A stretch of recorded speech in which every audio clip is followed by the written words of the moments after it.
Watch. Yes, we don't need it. What is interesting here is why is only this happening on the left and not the right? That's all we need to know. What about There's absolutely no cognitive... What about Melissa Hortman that we just talked about? You want to talk about Melissa Hortman? Did you know her name before it happened? None of us did. None of us were spending every single day talking about Mrs. Hortman. I never heard of her until after she died. She doesn't matter?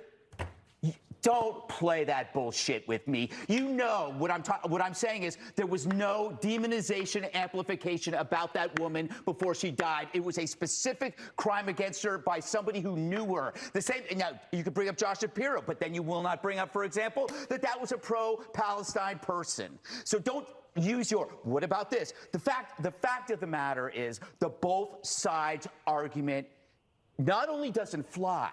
We don't care.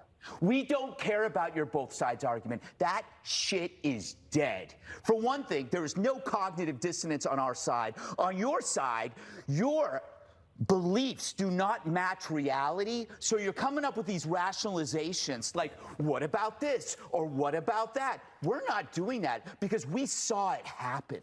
We saw a young, bright man assassinated, and we know who did it. We are not coming up with rationalizations. We are calm, we are honest, and we are resolute. We're not defensive, and I understand the defensiveness. I understand why people are saying, what about this and what about this? Because if you have to face the underlying fact to this, your life is going to fall apart because you're going to realize you're not the good guys. If you sat around and you defended the mutilation of children, you're not the good guys. If you sat 600, 700 cases of harassment against Republicans and you said, but what about this? What about this? And then you see this murder after calling somebody a fascist, you realize maybe I'm not the good guy. That is a hell of a realization to deal with. So Therefore, you have to grasp at rationalizations.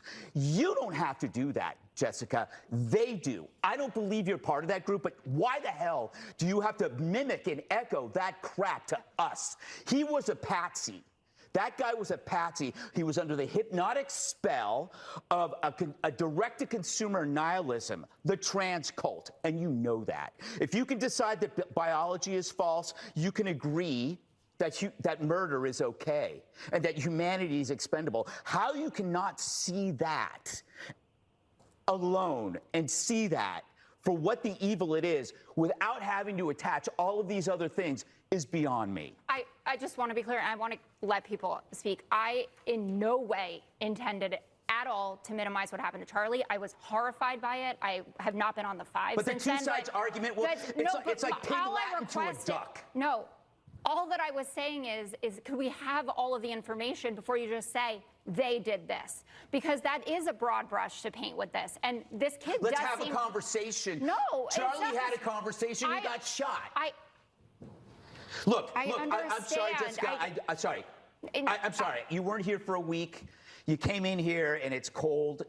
And I'm sorry, but this is a story that is immune to news cycles. It's immune to rationalizations. It's immune to bias. This thing is with us for good. And we all have to deal with that. So that means we can't live by the same arguments that you might be reading about relativism among the media. We can't deal with those stories. It doesn't matter. The media is dead to us on this story. They built this thing up. We're dealing with it. We're going to act. We don't care what the whataboutism is anymore. That shit's dead. Sorry. For the swearing as well. I apologize to the American public. I'm going to shut up for the rest of the show.